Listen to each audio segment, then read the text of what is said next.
Jewish Education in Media is pleased to present L'Chaim, a program that highlights the people, issues, and events of importance to the Jewish community.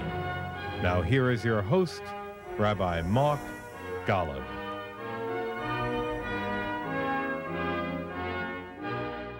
I'm Mark Golub, and on this edition of L'Chaim, I have the pleasure of introducing you to a gentleman who's been at the center of Israeli diplomatic and political life.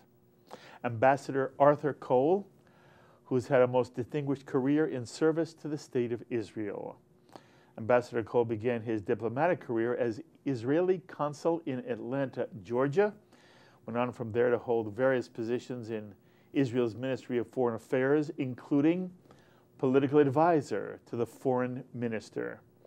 And when Arthur Koll concluded his diplomatic career in 2016, he was serving in the high-profile post of Deputy Director General of the Ministry of Foreign Affairs. Arthur Koll has also been active in addressing the political scene and the U.S.-Israeli relationship. Arthur, thank you so much for joining us. Thank pleasure you. To it's have my you. pleasure. We'll talk 1 minute about you, and then there's so much you've written and said. I want to get to that. But where were you born? I was actually born in Romania. Came with my family to Israel in 1964. I was a child, brought up in Israel, in Jerusalem, finished school, went into the army, did the regular service in the military, as most Israelis do, of course. Which unit? I was in artillery. I was a battery commander in the artillery. Went to university, and straight from university to a long career as a career diplomat. How hard was it for you to learn Hebrew? For me, it wasn't hard at all. I came at the age of 7, and in no time at all, I became not only a Hebrew speaker, but I was thinking and dreaming in Hebrew. So that wasn't a story. But for my parents, unfortunately, who were older, to their whole life, yes. They just couldn't have a real command of the language. But still, they had a very good life in Israel. And as Holocaust survivors, they really appreciated the fact that they are in Israel. You consider yourself then the second generation. Your parents are survivors. I am. I am absolutely, I would say, a typical second generation. Typical in what way? Typical in the way that the fact that both my parents survived the Holocaust and had gone through such terrible experiences, and the fact that so many members of their families, my family, were murdered, had an impact on me, on the way I think, on the desire to serve the public and to be a civil servant, and the way I look at things. I think it also affected the fact that I view Israel and diaspora Jewish relations in a way that maybe is stronger than many would think. For a typical Israeli who many think that they are inner looking and they have no full appreciation or understanding of diaspora Jewry. I do. I appreciate it. I don't take it for granted. I think it is so important for both of us.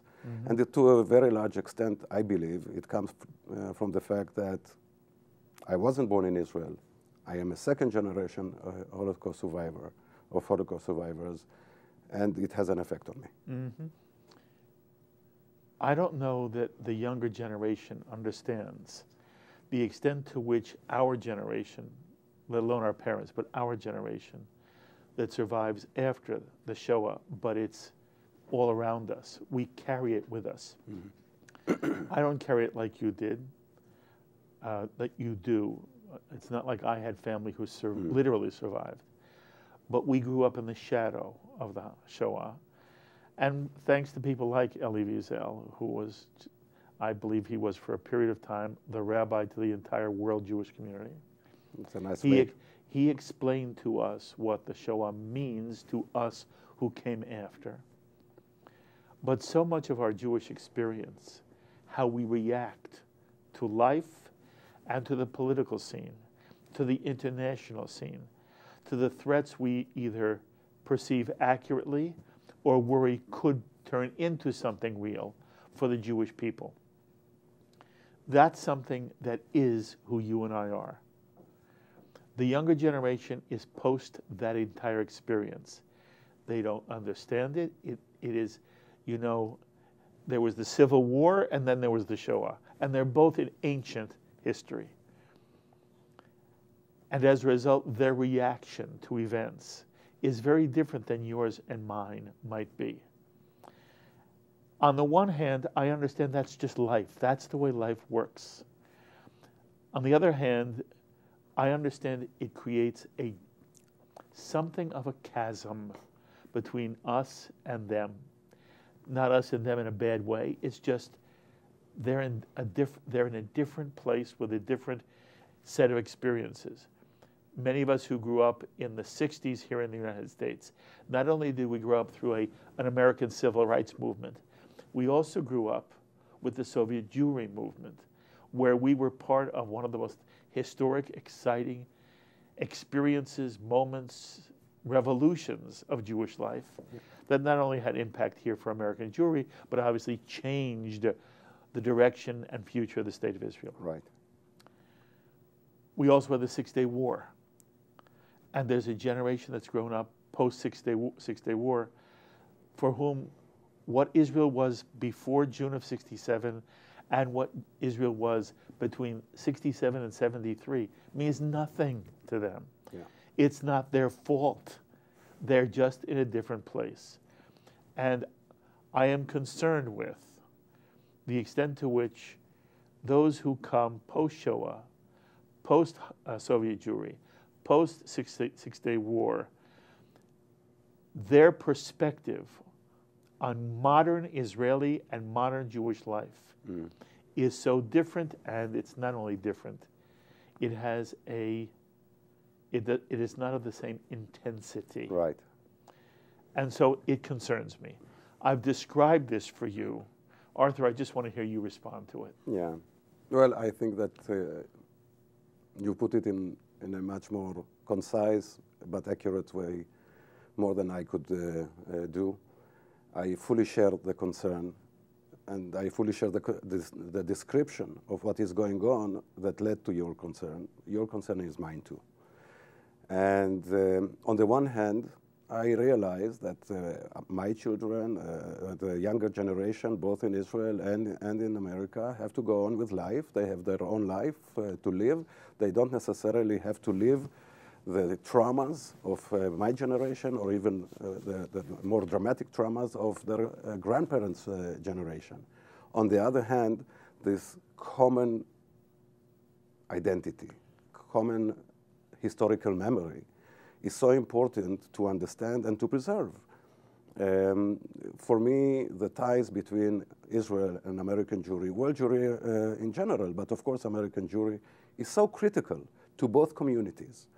That importance is something that we have to instill in the younger generation. It is a very difficult process because it doesn't come naturally.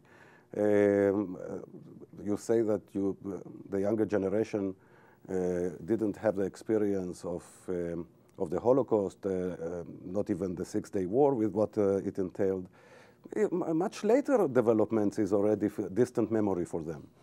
And it is an era of fast-moving technology and fast changes. It's a different kind of life that the younger generation lives with a different pace. That in mind, we have to know that that is a reality. Mm-hmm. We have to put or double our efforts to educate, to explain the significance, the importance of the ties. To say that I think that enough is being done, I don't think enough is being done in that respect. I think not only when it comes to American Jewry and its emotional attitude towards Israel, it's something that has to be both in the mind and the heart. One probably is not enough. It has to be both an emotional and a logical understanding of the connection. In Israel, we too have to do more to explain the importance of diaspora Jewry to Israel, to educate them and to create the links. It's a challenge. There are those who understand the challenge and invest quite a lot in it. It's not enough, but we have to be optimistic. Mm-hmm. You know, Arthur, there are very good, well-meaning Jews here in America for whom, because the Holocaust means it's not that it means nothing, but it doesn't resonate in them, quite honestly, in a real way. It is more theoretical. Mm. They don't react the way those in my generation react to what we see in the political world across the spectrum and globally. Yeah. And that we must be vigilant, Arthur, against anti-Semitism. And there's a feeling that the young people don't get it. And very often the discussion between the Jewish left and the Jewish right centers around the extent to which there is a fear of a repetition of the Holocaust. Mm. How would you speak to American Jews here who feel that the truth is there's no anti-Semitic threat? We shouldn't always be relating everything back to the Holocaust. That's Jewish paranoia. And at one time we talked about a shtetl mentality. This is a Shoah mentality, they argue. What would you say to that perspective, which is an honest, real perspective here on the American Jewish scene? I think that it would be a mistake to attribute all the problems or criticism of Israel and its policies on specific issues to anti-Semitism. So that would be an extreme. Mm-hmm. And I know that some people do take it to that extreme. I think it's wrong, and I think it doesn't serve the purpose. On the other hand, it would be stupid to ignore the fact that there is anti-Semitism in different circles in different parts of the world. I think that it is very clear that the policy of Iran towards Israel is coming to a very large extent from anti-Semitic attitudes, lack of understanding of the history, lack of regard to Jews, and they try to wish-wash it by saying, no, we are only against Israel, we are not against Jews. Nonsense. Nonsense. So there are places where anti-Semitism is a major problem, but to say that anyone who doesn't agree with the policy of the State of Israel is anti-Semitic is wrong, mm-hmm. because that separates those who love us but have problems with these specific issues, mm-hmm. and those who don't love us, and no matter what we do. Good for you. Yeah. From your perspective, is Israel beyond having to worry existentially about its existence? No, I don't think that we are beyond that point. It's enough to look at the map of the Middle East, and in particular in the last 2-3 years, and see the chaos that has developed with ISIS, with the collapsing Syria, with the collapsing and multi-ethnic inner struggles in Iraq, with ISIS also in control of parts of the Sinai to our south, with a war going on in Yemen, with Libya that is no longer really a state, but a combination of gangs. The whole of the Middle East is in chaos. We are, I think, applying the right policies to make sure that on the one hand we are watchful of the developments, but on the other hand do not get involved there. But had somebody said that picture would be the case 10 years ago of the mm-hmm. Middle East, that say you are out of the mind. I remember the days when President Obama went to Cairo and made this historic speech aiming at some kind of warming up the relations between the United States and the Muslim world, and look where we are today. Things are moving fast. Iran is still there. The extreme regime in Iran is still extremely hostile. There is an axis of evil which starts from Iran, moves on to Assad and Hezbollah. They are very aggressive in their approach to have greater influence in the Middle East. They are very aggressive and hostile towards Israel. So to say that we are free of concerns and existential concerns, I think it would be going too far. But it is true that our situation, both in the region and globally, has dramatically improved compared to where we were 10 or 20 or 30, let alone 40 and 50 years ago. So we are in a much safer situation, stronger, better equipped to deal with our issues. The strategic partnership with the United States is critical in that respect and should continue and should nourish it. And we should never take it for granted. Not we, not American Jewry. We have to invest in making sure that this partnership continues to be as strong as ever. But yes, we are in a better shape, but watchful. Okay. We are meeting, you and I, we're taping right now, very soon after the most recent presidential election in which Donald Trump defeated Hillary Clinton. You blogged the following statement: "A dream has come true for Prime Minister Netanyahu. The emergence of a Republican president backed by a Republican Senate and House." Arthur, you say this is a dream come true for Netanyahu.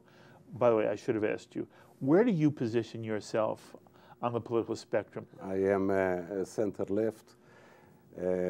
As long as I was a career diplomat, of course, I kept my opinions to myself and to once in 4 years. Well, actually, in Israel, it's more or less once in 2 years that we go to the polls and vote. Yes. But all the rest of the time, I was a civil servant, no matter who was in power. But now that I have retired, Absolutely. I can openly say Yes. that I do belong to what is called the center-left camp in Israel. I strongly believe in the two-state solution, and we should work harder to make that possible. I believe in social justice. I believe in having to do more to narrow the gap between the haves and the have-nots. So in all of that array of issues, I do belong to the center-left. When we are in Israel, and I think that is true also when it comes to the arguments, Friday, Shabbat dinner or at shul, we can argue between us as much as we want. But at the end of the day, when I go abroad, I know from experience that what unites us is so much greater than what divides us. Yes, we can have clashes on items, on how we see things, but we are still struggling for recognition and for our right to exist. And we have there's sometimes disagreements, and they can be harsh on how that needs to be achieved. But we are one people, struggling the same struggle, fighting for the same right. And by the way, when I said for Netanyahu, it was a dream come true that Trump won the elections, I also explained myself. I think that he believes, I hope so too, that it will not be necessary anymore for him to turn to Congress and work on policies with Congress against the will of the president. Because if the president and the Congress is of the same party, then the experience he had with going to Congress on the Iran issue, talking to the Congress and doing something which was perceived as acting against the president, that will not be needed anymore. In that context, I said it was a dream come true. A footnote here, you know, it's interesting to me that if I speak to an Israeli who says, I think it's necessary for Israel to be strong, or who says, I'm committed to the two-state solution, my perspective is I have nobody to make this solution with. There's nobody on the other side who is taking this seriously from my perspective. They're not willing to say that the Jewish state of Israel has a right to exist, is legitimate. They walked away from a number of offers which were enormous in terms of land. And there's still the rhetoric that comes out of the Palestinian Authority from the river to the sea. And ultimately, it's not about Ariel or Efrat, it's about Tel Aviv and Haifa. And that's, if that's true, to the extent to which it's true, it's very hard for me to implement what I would be happy to implement in a heartbeat if I was going to have Canada living on the other side of the Israeli border. Right. But at the same time, the American Jewish reaction is, if you say that, you must be on the right. If you come here and say, the Israeli army, and there's no such thing as a perfect, nothing's perfect in this world. But if somebody comes and says, in the broadest sense, when you compare what the IDF is compared to any other army, including the American army, there's a standard of morality and care that is unparalleled. You must be on the right. And that's why I wanted you to tell us where you are. And if you had said to me, yeah, I'm center right, I would, to me, that's really almost where the center now has to be. But this is a problem that anybody who cares about Israel is dealing with all the time.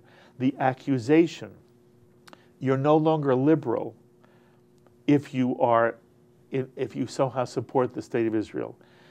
And Arthur, there's an element of that in Israel itself, correct? I fully agree. I have to maybe clarify some of the things that I believe in, and I think much of the Israeli society believes in. We may disagree in Israel on many issues, but there is no disagreement on the fact that we are still under threat, that we need to be strong, that unfortunately we still have to fight from time to time, not because we want to fight, but because it is forced upon us. It is our interest to be strong, and when needed, and we do go to battle, nobody asks his friend in the tank or in the airplane, just a second, are you left or right? We fight together, shoulder to shoulder, to defend ourselves and our families, and therefore it is critical that that is understood.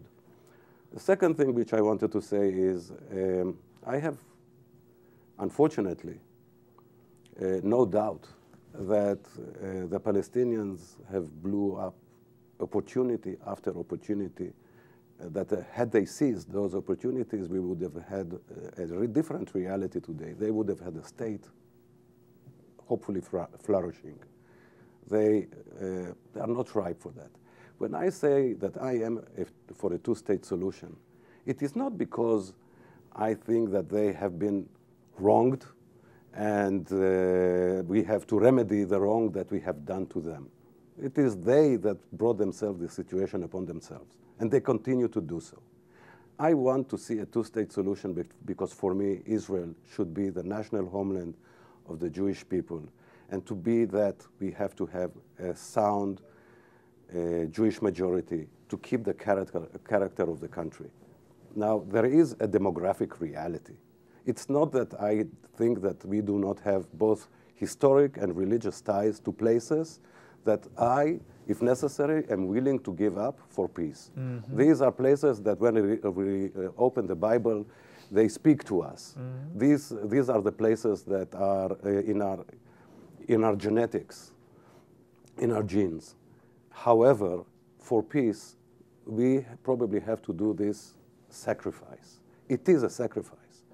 I belong to the camp that Rabin probably was the best manifestation of that. That on the one hand, he wanted to make peace, but there was nobody more than him that wanted to make sure that Israel is strong and ready to face any problem.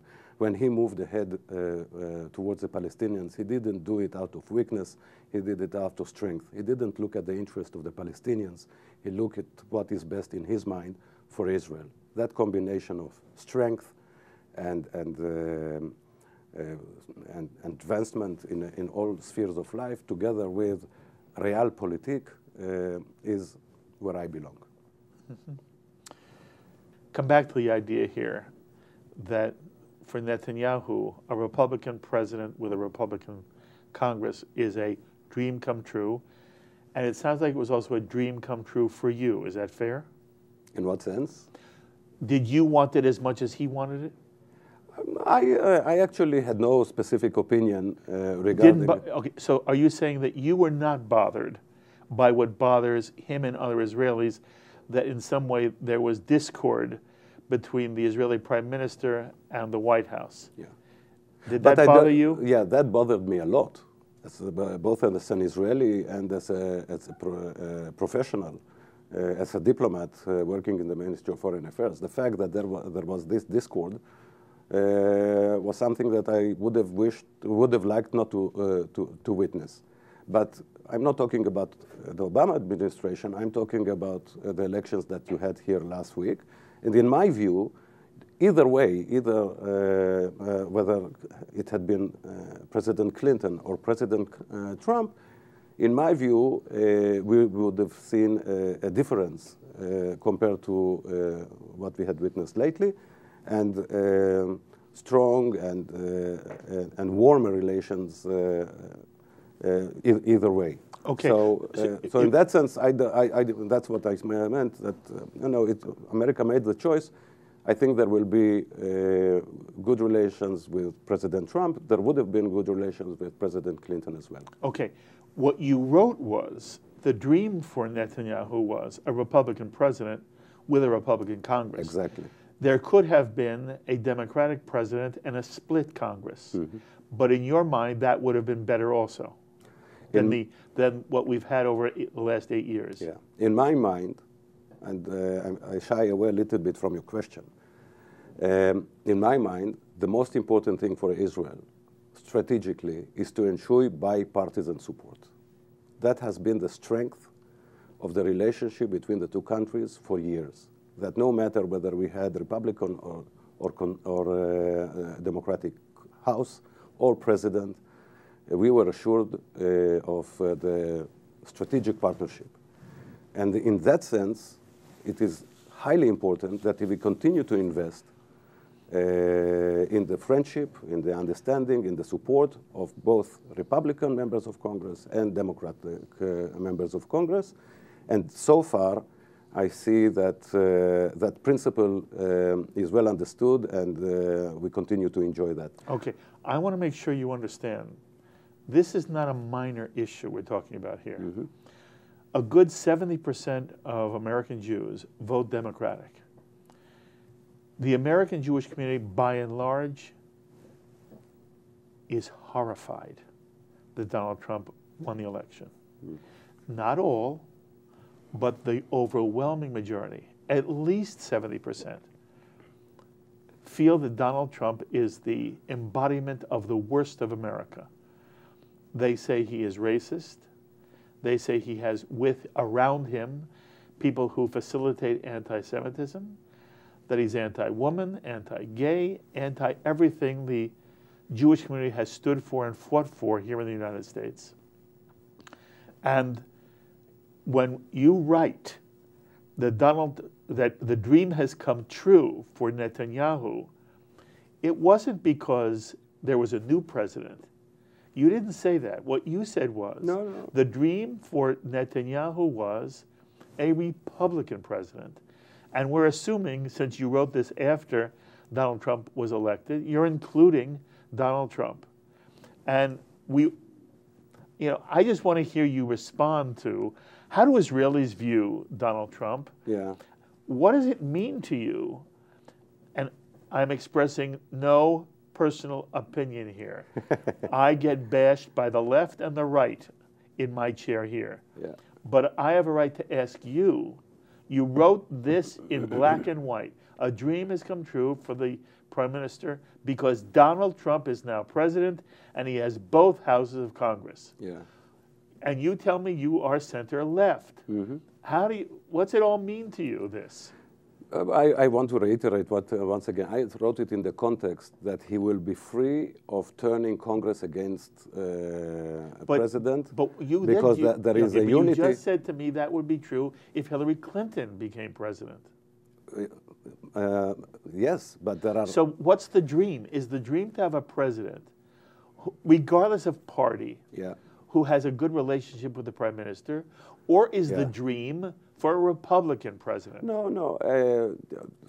It so happened that what you have here, a Republican president and houses, what I meant is, and I wrote it, that he will be free of the situation where in case of disagreements, and there are cases of disagreements between Prime Minister of Israel and the administration. That happened before. I assume it will happen in the future as well. I cannot right now point out what will be the issue, but I can assure you that there will be disagreements. And in case of disagreement, having a situation whereby the Prime Minister of Israel is putting his chips, so to say, on Congress and acting against what seems to be the policy, the desired policy of the president, that situation was not good. That situation was not good. And now he is free, I assume, of that situation. Not, by the way, in theory, it can even happen with a Republican president and a Republican House. It can.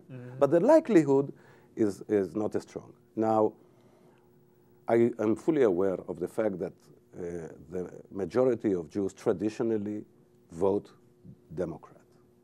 I'm a liberal Israeli as well. I understand where the American Jewry, or that segment of American Jewry, come from, for historic reasons and for many different reasons.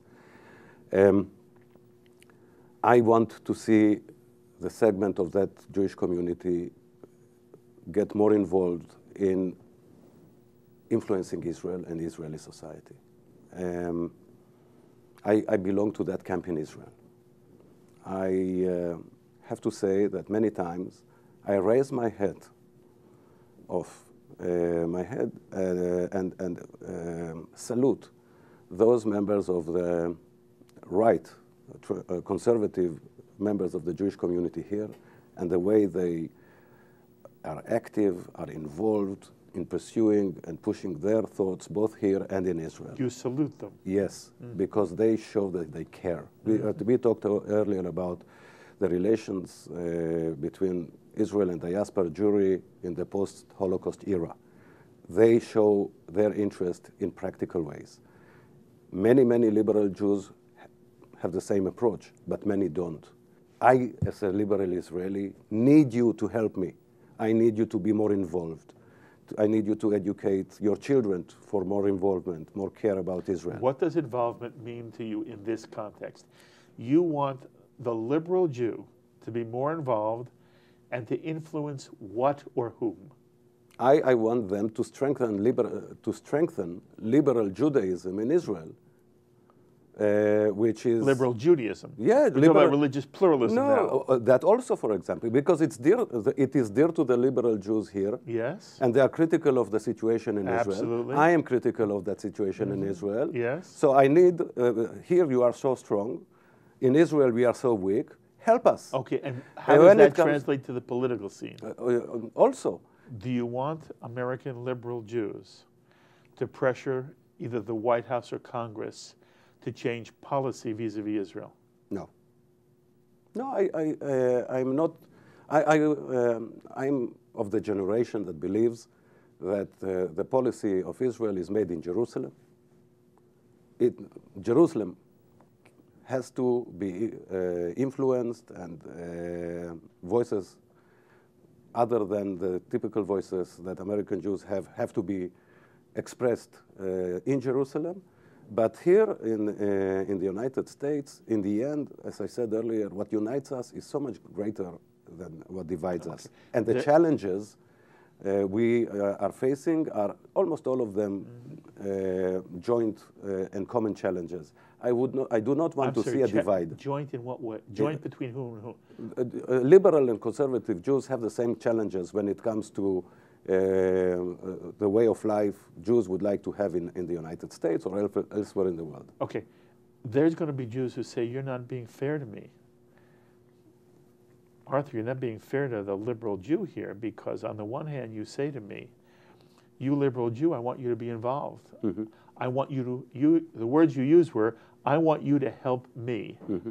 And you defined yourself on the center left.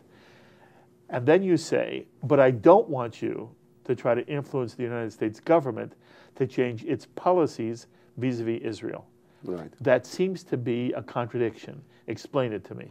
There seems to be a contradiction, but I don't think there is.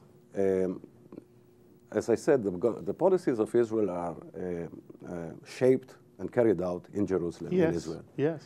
If we bring those divisions, and divisions exist, to the way the Jewish community acts here in the United States, in Washington, on Capitol Hill, and so on, it will be a chaotic situation. And unfortunately, we have enemies, and those enemies will seize the opportunity to create this divide. This divide is harmful. It's not helpful, not only for those who support the policies of Israel, but also who have criticized or have criticism towards those policies.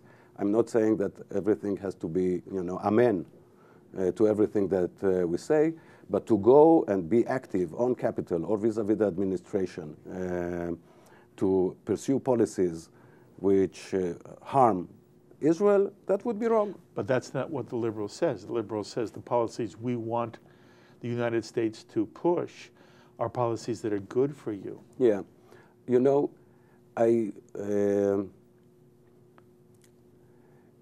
Sometimes if certain things are being said or done in the context of the Palestinian issue, I can even understand it. But there are those that in the name of this kind of approach have also worked against Israel and in favor of President Obama's view on the Iran issue. The Iran issue is a completely different issue. What made those liberal Jews, not many, who to pursue the Iran deal, which has nothing to do with the Palestinian issue? So it went beyond, in the name of just we think we know what's best for you and we will help you achieve that. It went far too far. I could have understood that kind of approach when it comes to the two-state solution. I cannot understand it when it comes to other issues which have nothing to do with it, and suggest to me that there is something else in it. Okay. So in America and in Israel, there is a far left. You say you're center left. There's also a far left. Yeah. So, I've had the honor of speaking to Yossi Beilin, who was part of the Oslo process, still is on the far left, has very strong feelings about what the State of Israel should do and where the State of Israel has been wrong. In America, we have J Street. J Street opposes AIPAC. J Street considers itself to be, in some sense, representing a large number of American Jews who feel the State of Israel is the reason there is no two-state solution. Not that the Palestinians don't contribute, but that Israel has all the power. Israel's in a stronger position. Israel should take a certain kind of responsibility for moving the peace process forward.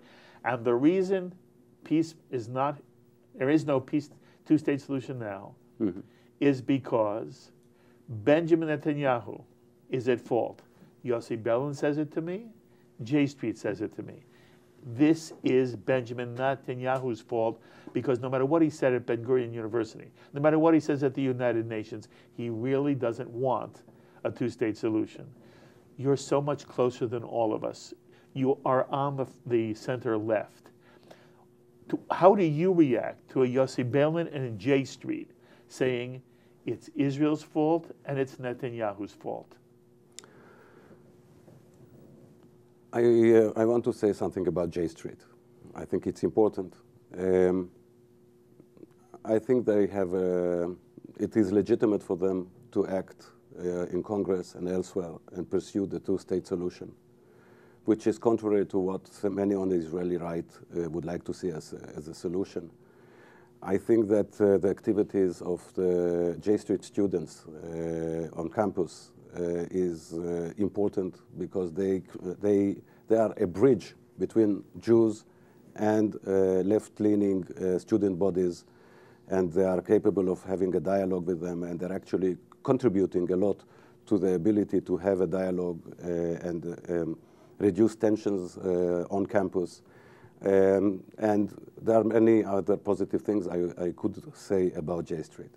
When I refer to going too far about the Iranian issue, I actually refer to J Street. When J Street has its view of how things should progress on the Palestinian issue, I am not one of those who criticizes them. But I have a big problem when they went a step too far and also acted in in gathering support for the Iran deal. That has nothing to do with the two-state solution or with the Palestinian issue. It is a strategic, they don't have the strategic background or understanding that either the State Department here or Pentagon here have or Israel. So that was a political move. Almost anything that Israel says, we will go against it. And with that, I have a problem. Because that is what it suggested. Now to the other side, the Israeli side. I'm critical of what the Israeli government is doing in the West Bank. Give me one example.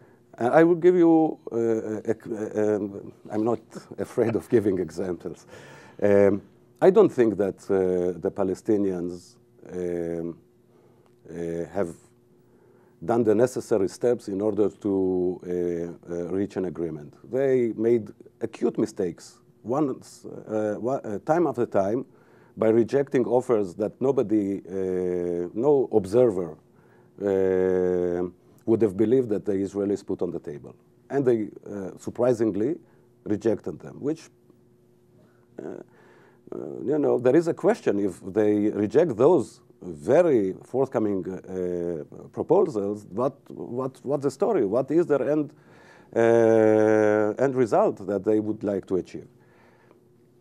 So I don't think we have a viable, trustworthy partner these days. But that doesn't give a carte blanche, a free ride for those who would like to see a two-state solution created to build settlements, because that changes the, or to add more and more settlers in the West Bank. The demographics count, matters. And are new settlements being built by the Israeli government? No, not new settlements, but there is expansion, significant expansion along the years, you know, with some times of reduced expansion and other times speedy expansions. The argument is that if it's expansion within the existing settlements, everybody understands that in a two-state solution, these settlements will be included in what will become Not Israel. all of them. Which one, for example? There is an understanding that about 80% of the settlers who live on about 3% of the territory will remain in Israel no matter when and what is the future solution and where the border is going to go. But there are about 20% of the settlers, or it depends how you count them, between 10 and 20%, that are going to stay on the other side of the border if and when peace is achieved. For example? And to strengthen... Give me a settlement. Yeah. You're not talking about the Etzion block. No, I'm not talking about Ma'ale Adumim. You're not talking about Efrat. You're talking about Ariel? Ariel is a complicated case, yes. But because it's a small township. So it will be quite an exercise to draw a border around Ariel and link it to Israel. But let's say we can do some magic about it. But there are isolated settlements. You know, Minister of Defense Lieberman came out yesterday in criticism of Minister Bennett, who, after the victory of Trump in the elections, came out cheering, saying, that's it, Trump is now the new president in the United States. This is the opportunity to kill the two-state solution, right, and take it permanently off the table. Right. And it was, surprise, surprise, the not so dovish Lieberman, who acted as the responsible adult, and said, hey, hold your horses. This is not the right approach, and we shouldn't now adopt policies which are going to cause damage to us, and we should reach an understanding with the Trump administration whereby we will be able to strengthen and continue to build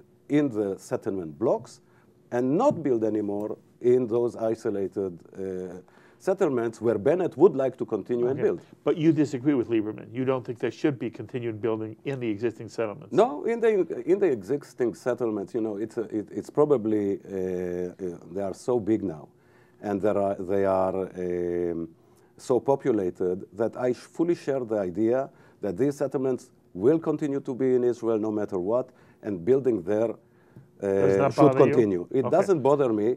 What bothers me, if that is done without an understanding with the U.S. administration, so that we come to a clear understanding of what can be done, what cannot be done, because if we do not come to a clear understanding about that, then what we will see is that, as we saw in the last few years, that even building in Jerusalem neighborhoods is criticized by the U.S. administration. Appropriately so? I don't think so. If we build in Gilo, it's a problem? No, I think we should continue to build in Okay, Gilo. then I don't understand what you're telling me. The West Bank is spotted with small settlements in densely populated Palestinian areas, which there is no way that if peace is reached, they can continue to be there. Okay. Incidentally, how do you feel about the fact that there would be a state in which the policy of Judenrein would exist?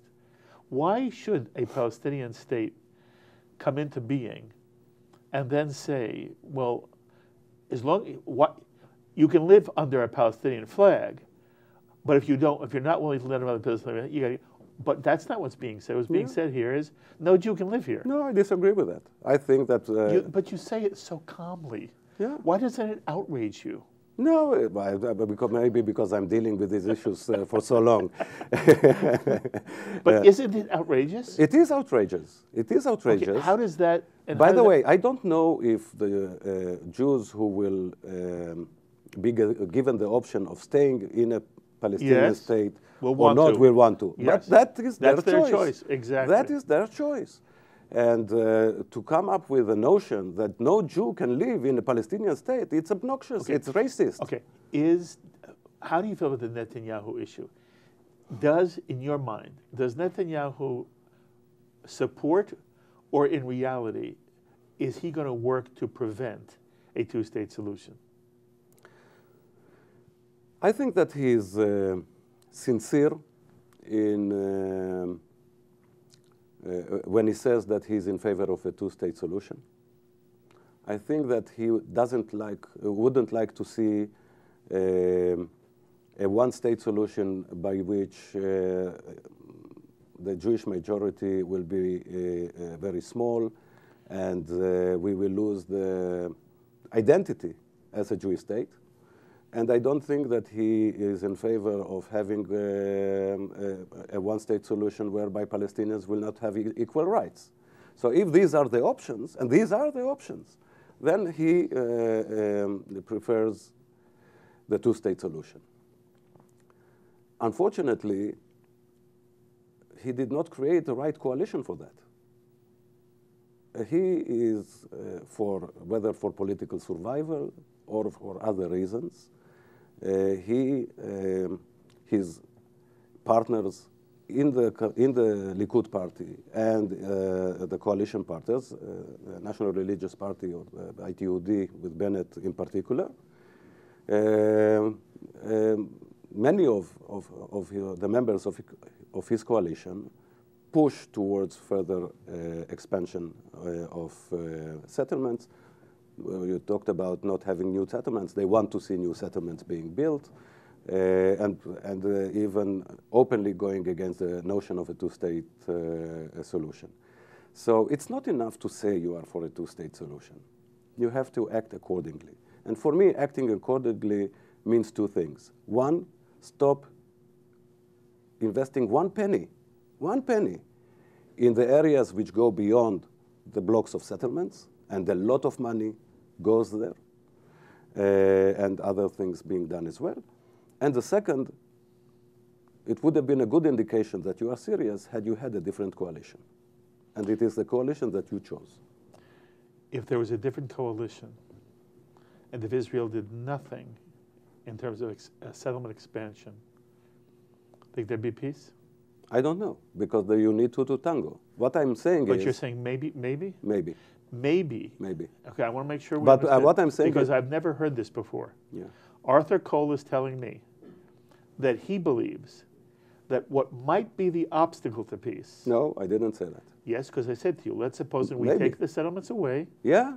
Okay, and there's a different coalition. Yeah. If there were no settlements and a different coalition, then there would be peace. No, I said maybe. And why do I say maybe and not definite yes? Yes, right. Because you need to tango. So I'm very disillusioned with the Palestinians, particularly with the present leadership of the Palestinians.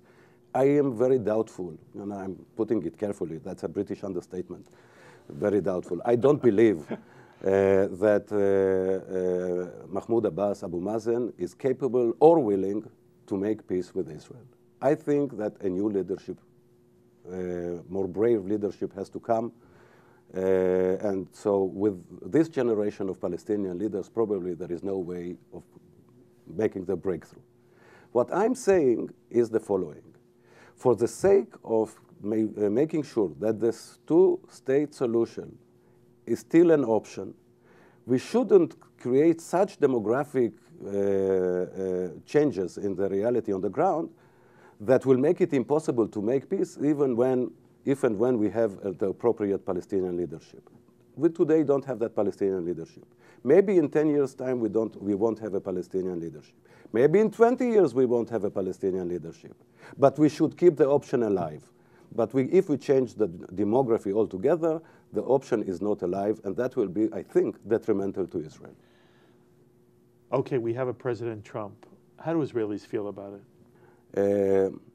I saw polls in Israel that when Israelis were asked, who do you prefer? Actually, the majority, not a large majority, I think the majority opted for Clinton. But, you know, President Trump is the elected president. Not much is known about his policies toward nor Israel nor the Middle East in general. There were a few statements.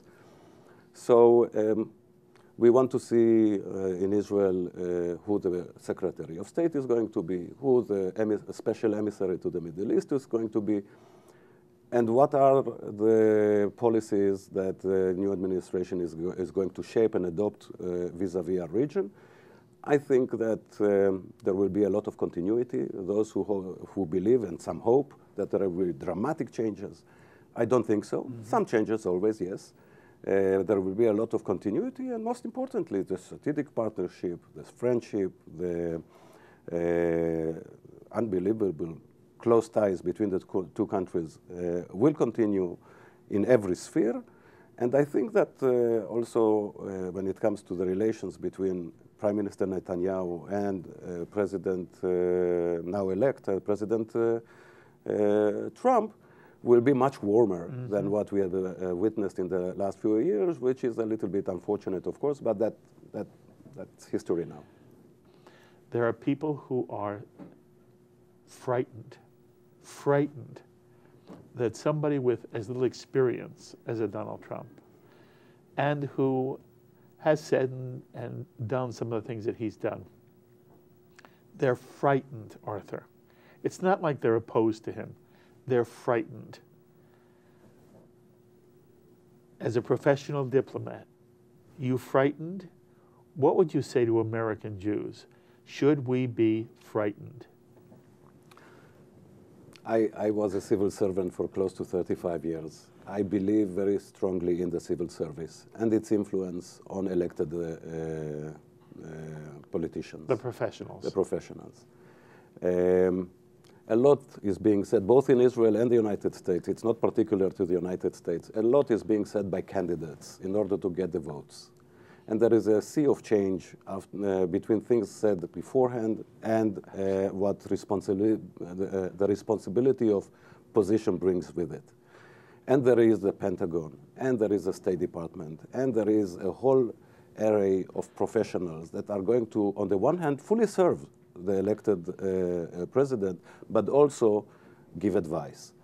Not every advice will be accepted, but it is, you know, it is not by coincidence that the United States is the superpower, is the most important and strongest country in the world.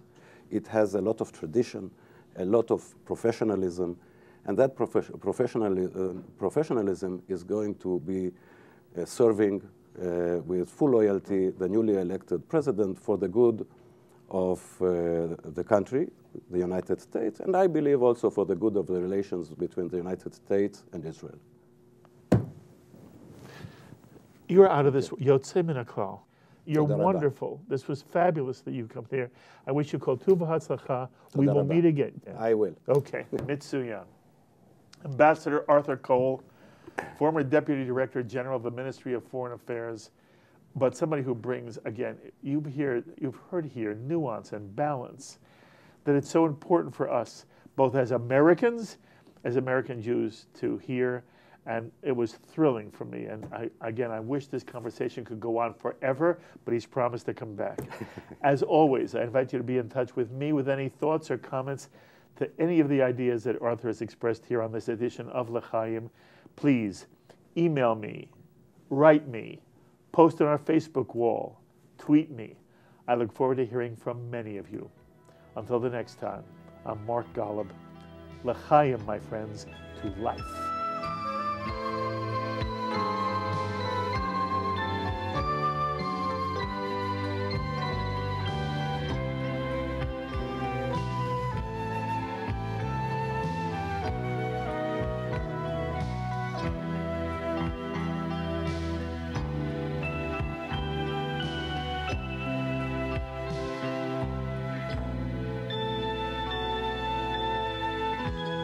L'chaim is a presentation of Jewish education in media.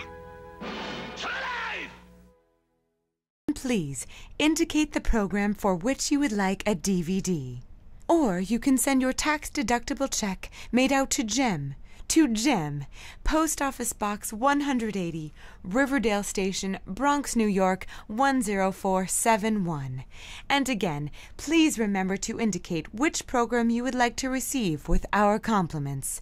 And we thank you for your kind support.